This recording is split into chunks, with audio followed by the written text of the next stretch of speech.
I'm going to turn this session over to Ramon Chen, who is the Chief Product Officer at Acceldata. So Ramon, over to you.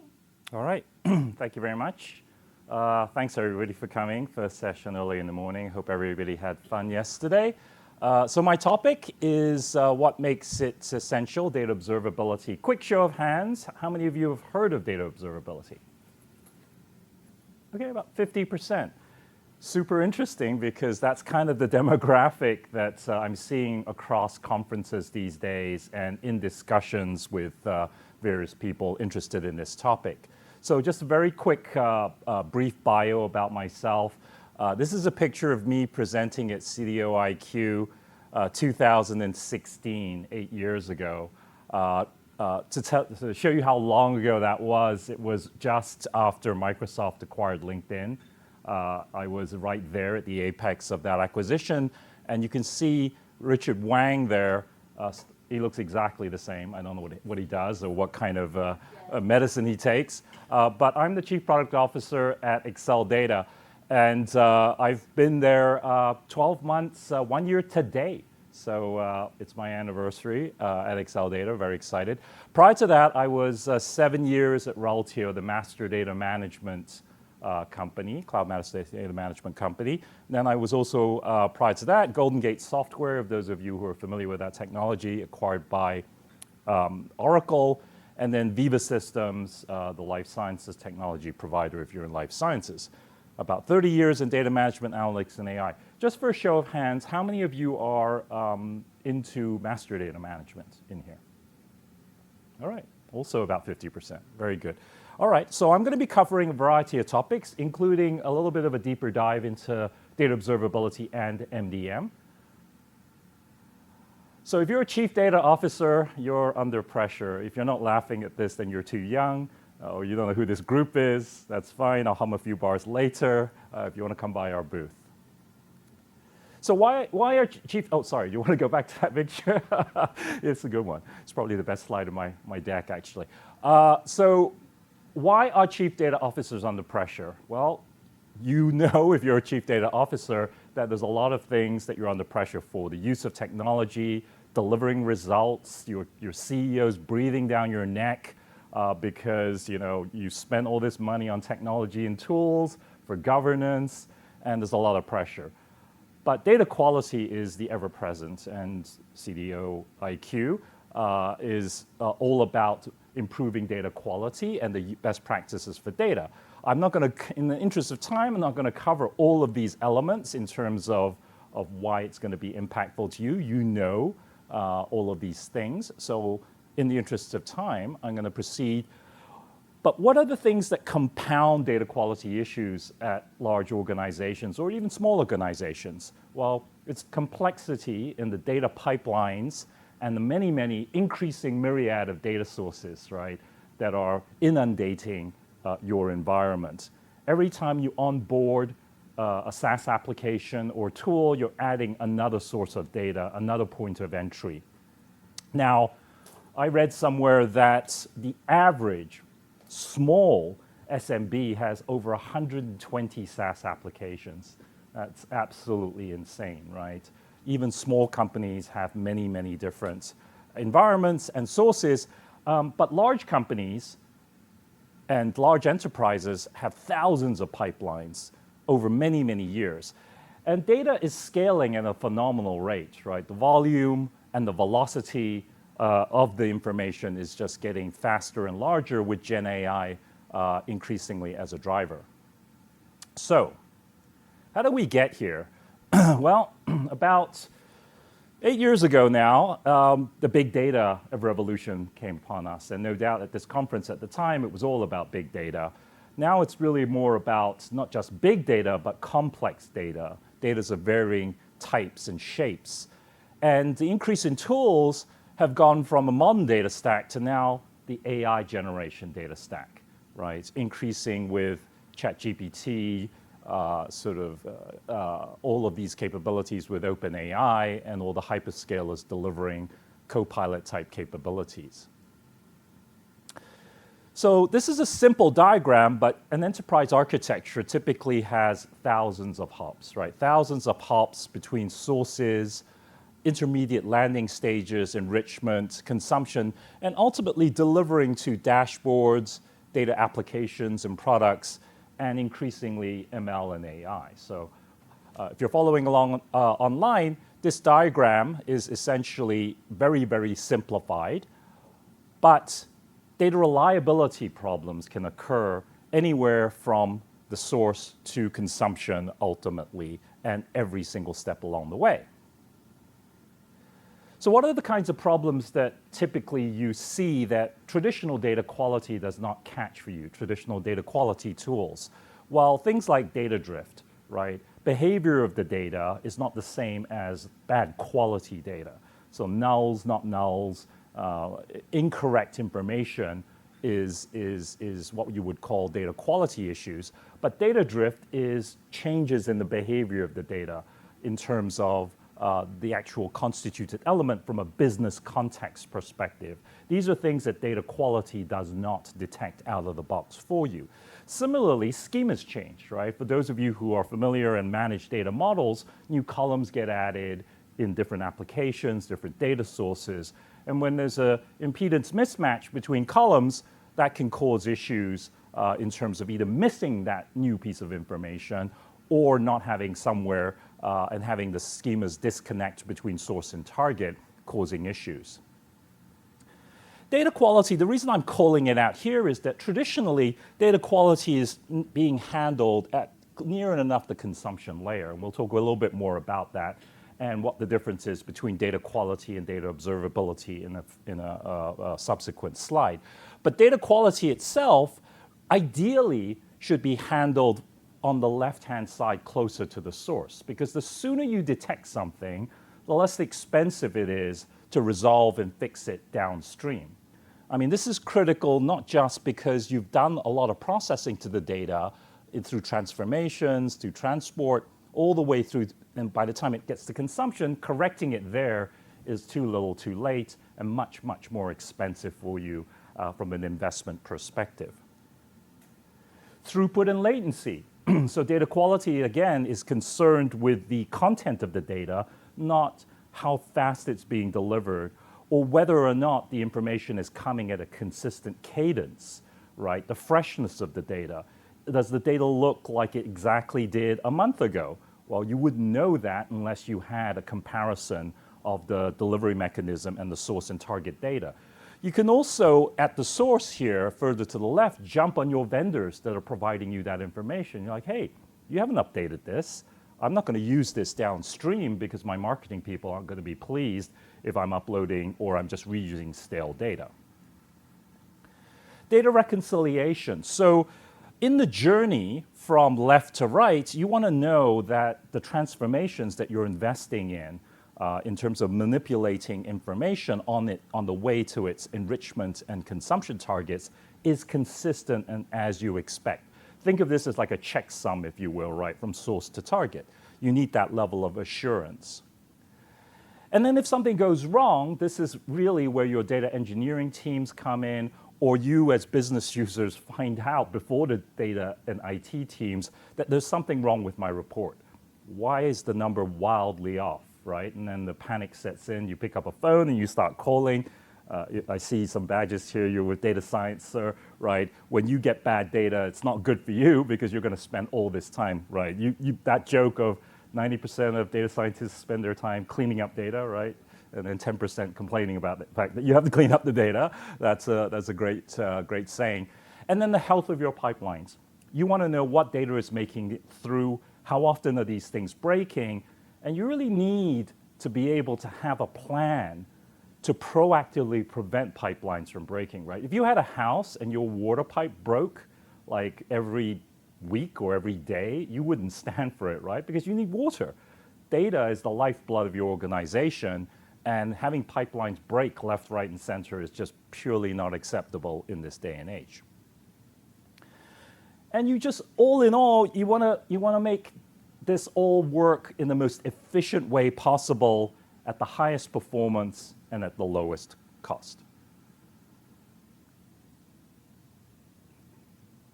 Okay, so let's talk a little bit about why fixing data here is not that good, right? So I've already mentioned this briefly, but because of the data volumes, you're spending a lot of money, whether you're in the cloud or using different tools, and you're being charged at a rate of consumption, which many of the cloud providers are charging you these days.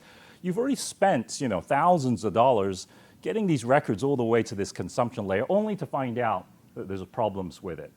Now, you could correct it here, but then you'll be correcting it forevermore unless you know where the problem is shifting left. So a lot of data observability technologies available on the market today focus on addressing issues in a Snowflake data warehouse, in a Databricks environment. But that's too little too late. So the goal here is to really move data quality and data reliability to the left. So the data quality automation scenario and data reliability should span the entire pipeline, because bad things can go wrong in every single stage, all the way through the consumption and even post-consumption. Wouldn't you love to know, right, what happens to the data after you've managed it, and then dashboards start querying it, data and applications start to consume it, and then ML and AI starts to digest it. And we'll talk about the value of data and how important the data elements are in the subsequent slide. But all of this is costing you money. So if you could, in a magical world, and that's the magic of data observability, see this entire pipeline, because now you actually have sight. Up until this point, you're kind of flying blind a little bit because you don't know how data is traversing through the system. But once you have that sight, you'll be able to see there's redundancies, significant redundancies. There's over-provisioning, right? You're using more resources than you absolutely need to, and people are not using information in the most expeditious manner. Not their fault, maybe they've not been trained, or they don't have sufficient awareness of how to use the products in the most effective way.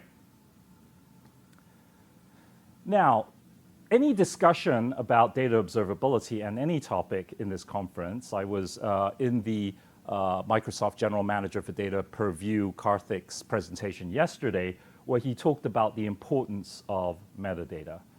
So I'm going to spend a little bit of time in this session diving a little bit as well into active metadata and how active metadata is an essential part of data observability, and how data observability helps with data governance, helps with data quality, helps with master data management, how it relates to data fabric, data products. So a lot of stuff we're going to cover today. So these are some Gartner slides I pulled because I found them really, really interesting. And I have actually 3 or 4 slides down, a QR code that you can scan to get these reports for free. But let's start with this one. The evolution of data architecture, according to Gartner, is that we were in an enterprise data warehouse era in the early 2000s, then we moved into the concept of logical data warehouse, and now they submit that we're in the active metadata era, right? Where analysis is fully augmented, there's all these capabilities in terms of recommendation engines, orchestration layers, observability, and then metadata analysis. Now, how does this all play? Well, let's answer the question first with data quality and data observability, because I think this is key. People kind of get confused, right? Because there's a lot of talk right now about how data quality is better data, data observability is better data quality.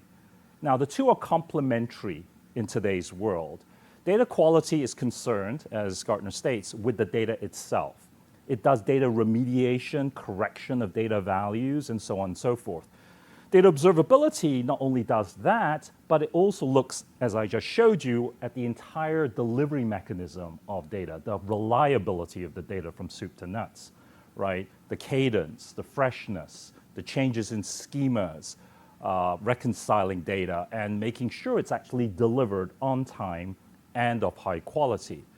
So the question people are asking, is data observability going to replace data quality? Well, my personal opinion is that it's trending in that direction, and I'll give you some examples at the end of this presentation in terms of a case study. Gartner themselves call data observability proactive data quality, right? Makes sense, right? Because it's shifting the processing of quality on the left-hand side where the source is. If you have the Magic Quadrant that recently got published for data quality, there are 21 mentions of the word data observability in that document. In fact, Gartner says that you cannot be a leading data quality vendor in this space without some form of data observability strategy. So that's, I think, is very, very telling. But how does data quality juxtapose itself in the spectrum of what we would call passive metadata versus active metadata? Anybody know what the difference is between passive and active metadata? Get a free dongle if you know. I'll give these out anyway at the end. So think of it this way. Passive metadata is like a thermostat. A thermometer, right? On the wall. Tells you the temperature, it's 100 degrees outside like it is today, right? But it doesn't do anything with that, it's just informational. So it's a single source of information to you. You can act on it, right, physically, but data observability is like a thermostat where it not only takes the temperature, but it also senses, the notion that it has mechanisms for which it can execute and turn on your heater or turn on your air conditioner. So active metadata is the act of combining metadata from different sources for a recommendation, for an action, which makes it operational and actionable. And that's the thing that's keying a lot of Gen AI, a lot of operationalization of data governance, which we'll discuss. And then it's also the way data observability is helping improve data quality and reliability. So with data catalogs, this brings us to the topic. How many of you are responsible for a data catalog here? Okay, again, 50%. Actually, almost the same people that did MDM. I guess it's good to see. So you have a lot of value in your data catalog today, but it's kind of bottled up, right? It's there for reference. It's there for right to be forgotten, discovery, GDPR, compliance. It's there to be shared across your organization. You invest a lot of time curating it, making it look right, up to date, but it's not in the flow of your operational data execution and pipelines. And what data observability aims to do is partner with your data catalog, take that information, and then activate it in the flow of data to know who needs to be notified when something bad has happened, right? The business user needs to know, as well as the data engineer who's fixing the problem, right?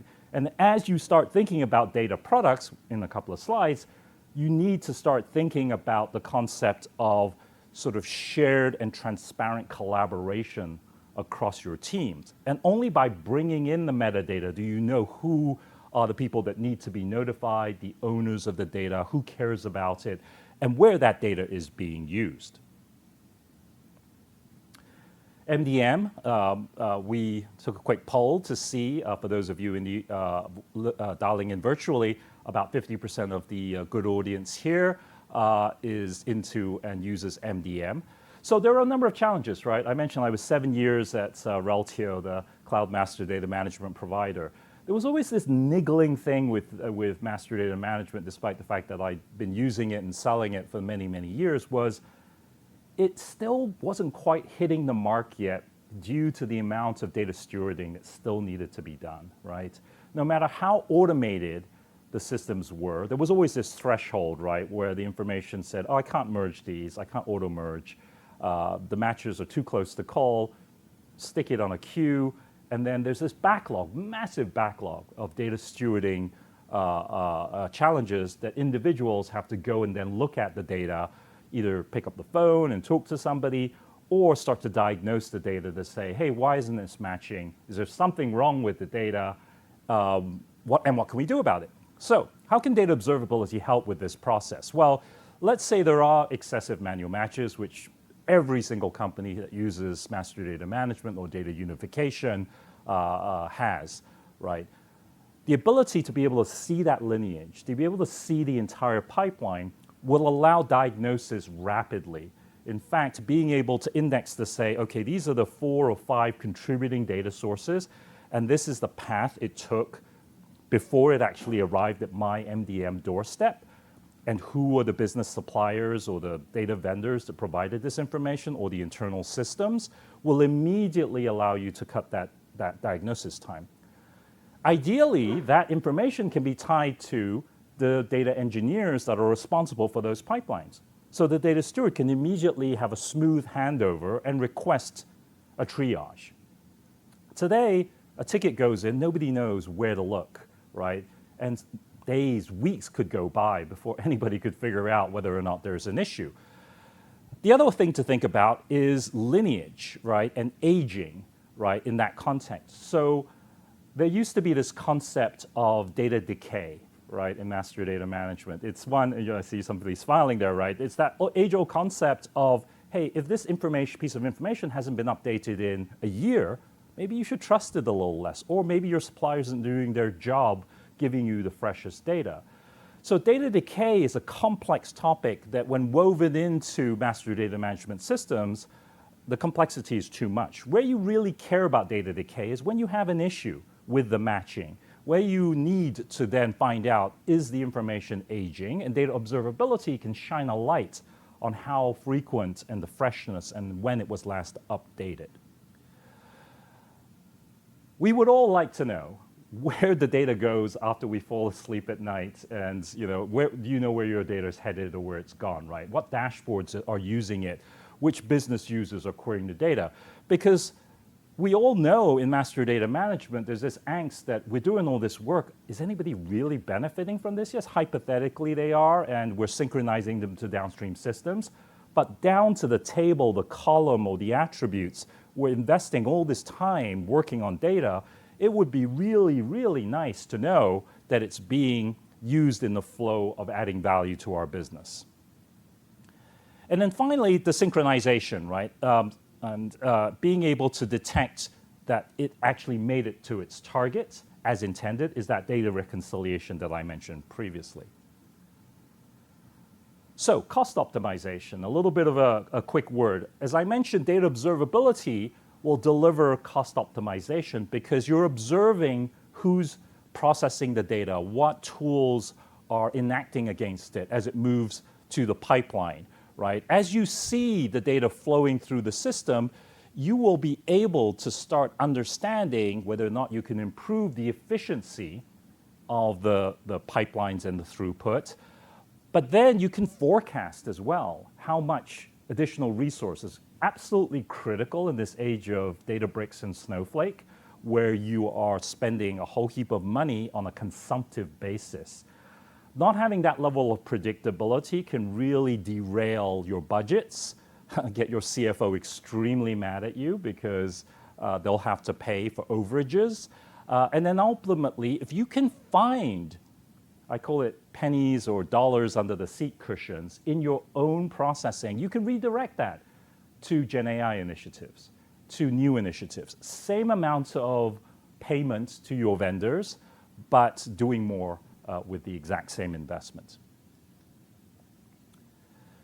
So this is the utopia that Gartner thinks about. With active metadata, with data observability, the ability to find out how frequently data is loaded, accessed, who consumes it in what pipelines, which things are integrating with it, and then how popular is that data being consumed by the business teams, and then who is accessing it. So the cost is clear. Data observability can tell you about how much it's costing you, and it can even start to forecast how much you'll spend. This is the holy grail. What is the value of that data? How do you measure value? And how can you tell that this thing is contributing towards your bottom line in terms of marketing leads, in terms of sales operations, compliance mandates, and so forth? This is something that everybody's working hard to solve, and data observability can unlock that equation. So the data fabric. How many of you are building a data fabric today? All right, 0. That's interesting, right? So there's been a lot of talk about data fabric, right? Unlike closed fabric, it's not quite as well known.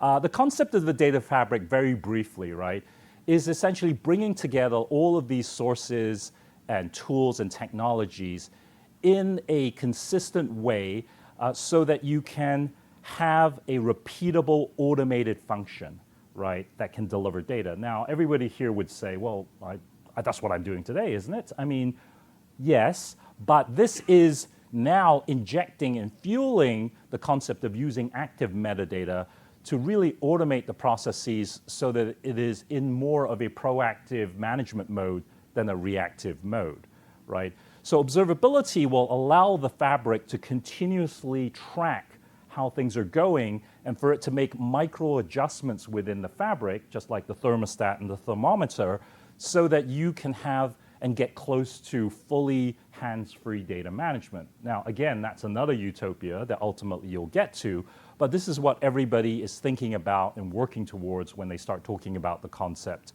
of data fabrics. So what is a data mesh? Well, if you've not implemented the data fabric, you probably haven't really thought very much about data mesh, although some people are saying that I'm just doing a data mesh, I don't know what this fabric thing is, it's kind of in conflict. The reality is that they're complementary, right? The mesh itself is really more of a methodology, a best practice. And from that, the concept of creating data products, right? So I'm sure you've heard in many of these sessions about data products. I'm not going to belay that kind of concept. But again, data observability. Once you have a data product, you need consistent enforcement of SLAs, right? Data products have contracts. You need a reliable delivery mechanism to ensure the quality of the data. But something super, super interesting, actually, let me talk about this first. Super, super interesting is LLMs can help with data products. And I'll show that as a closing slide. But what is the ultimate goal? There's three things that every business cares about, I always say. Make money, save money, stay out of jail, right, is the last one, right? Everybody cares about that. Those are the three things that make the world go round. Data observability is the missing link, in my opinion, that can shine a light on the health of your data. Remember, that's the quality and the trust, the cost of the data, which is the amount it's costing you to produce high quality data, as well as the amount it's costing you to serve that information up to your target systems, and then the holy grail of the value of the data. When you have visibility into all three of these key elements, you can essentially dial up and down. You can strike the right balance. You know, if I spend $1 million more here, am I going to get 5 times the value and 5 times the efficiency?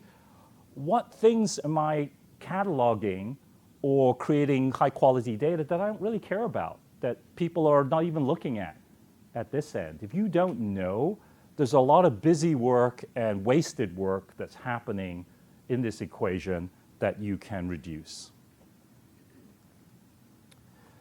So ultimately, who benefits from this concept of data observability?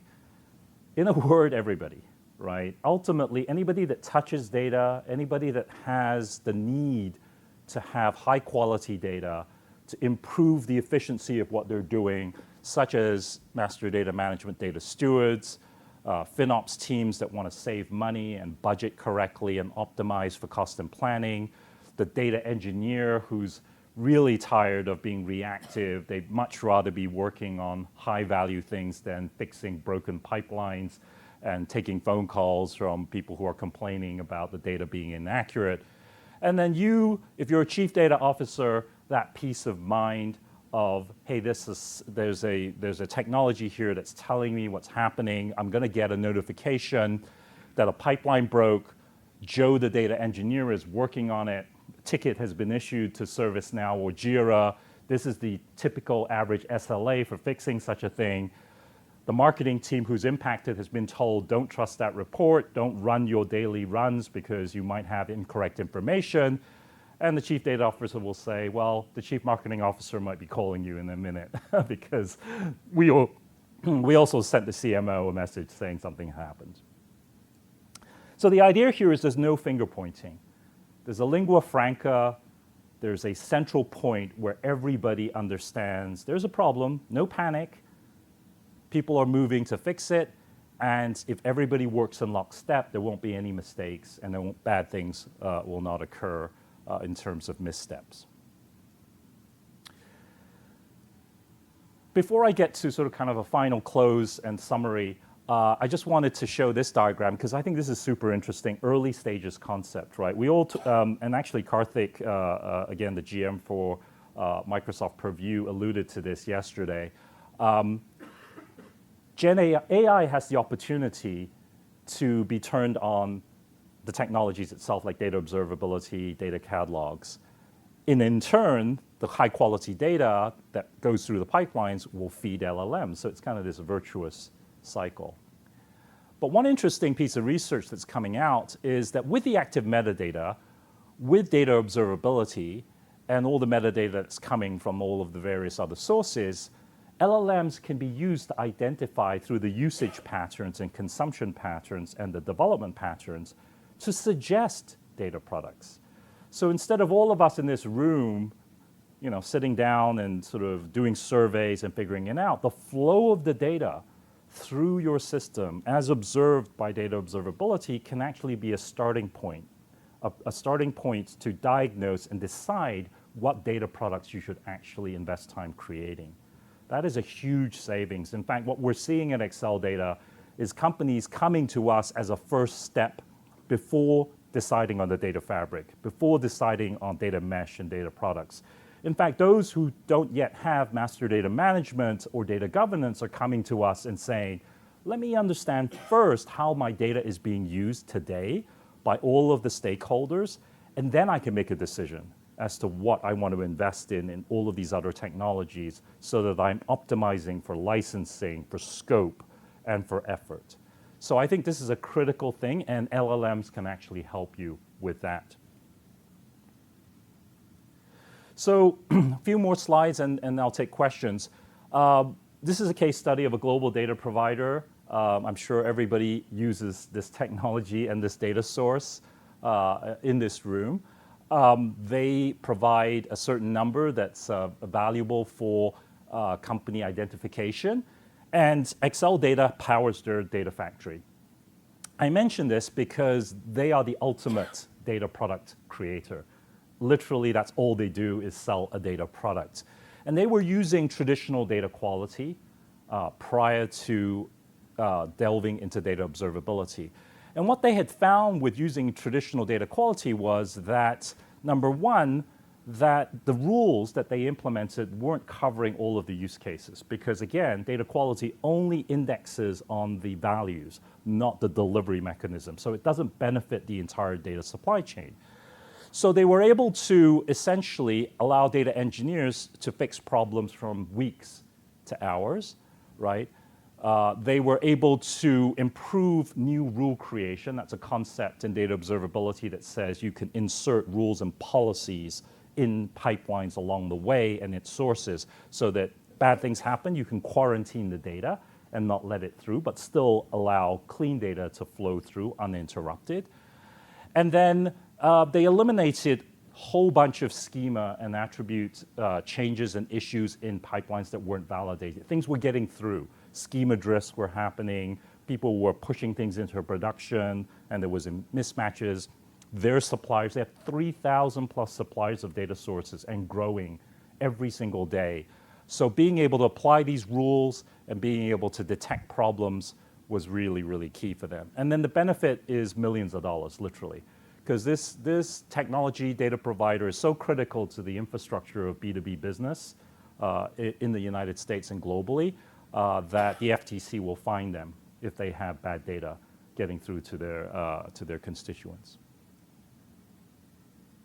So these are the reports that I would encourage you to scan, and if you want them, these are also on our website if you want to go grab. But ultimately, to summarize, data observability, and these are the only two slides I promised that I'll mention Acceldata itself, is that we cover all 5 of what Gartner defines as the categories for data observability.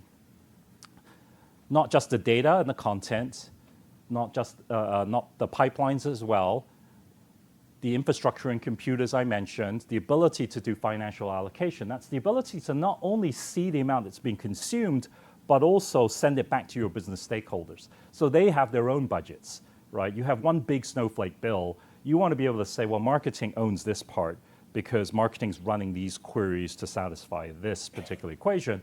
And that level of financial allocation and distribution is extremely important to your financial services, so your financial teams within your organization.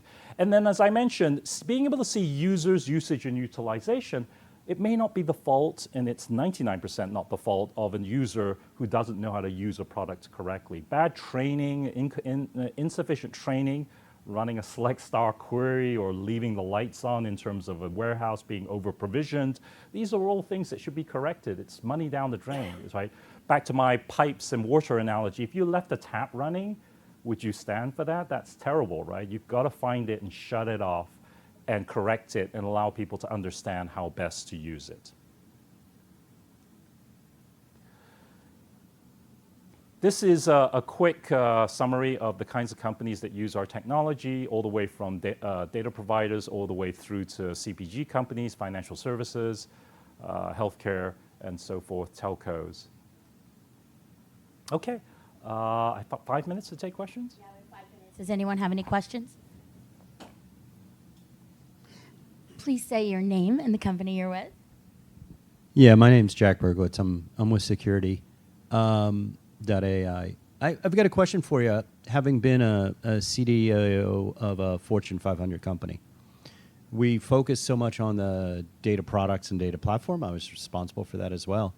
But my biggest issue was actually the transactional systems. It was interesting to build data products, but if the transactional systems didn't work, who cared? Right.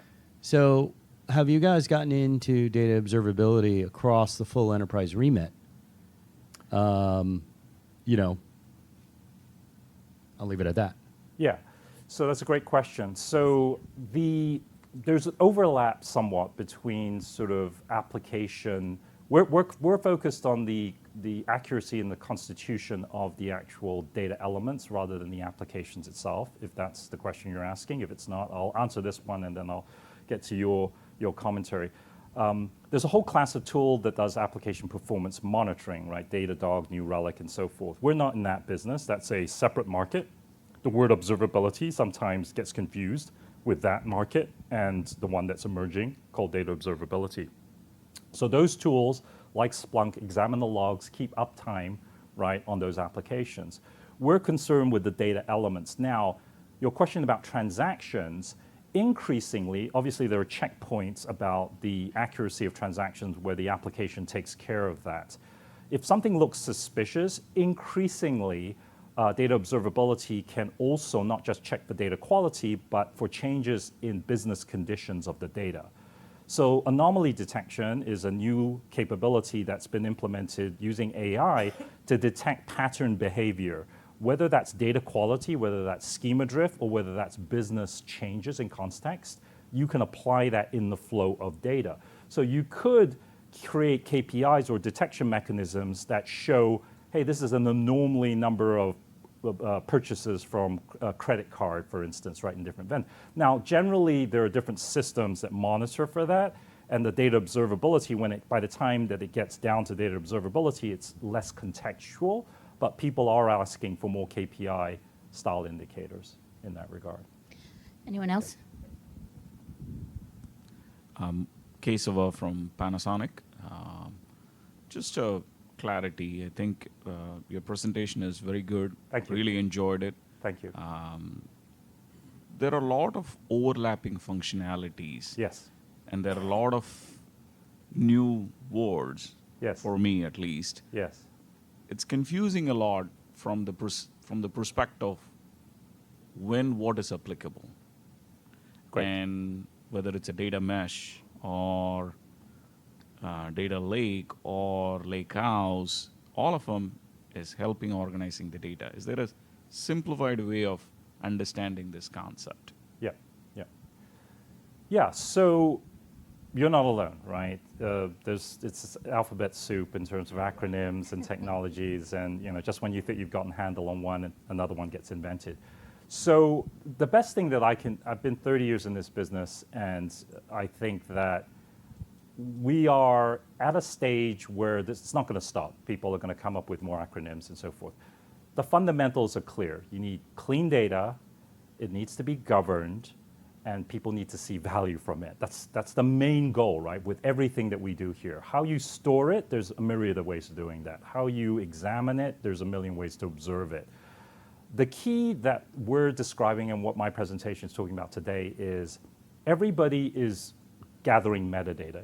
If you leave here with one thing to think about, is that everybody is creating metadata, whether you're cataloging it, whether you're observing it because it's an audit trail, that's metadata too. There's different kinds of metadata, and we can do a separate session on that. But the metadata is the key.